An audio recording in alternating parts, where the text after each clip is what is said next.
காசு பணம் இல்லாதவன் ஏழை மகன்தான்.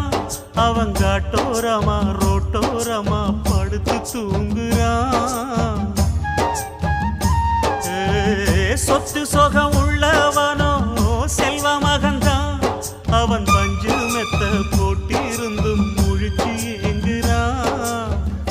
எது மற்ற பேர்களுக்கு ஏது கவலை?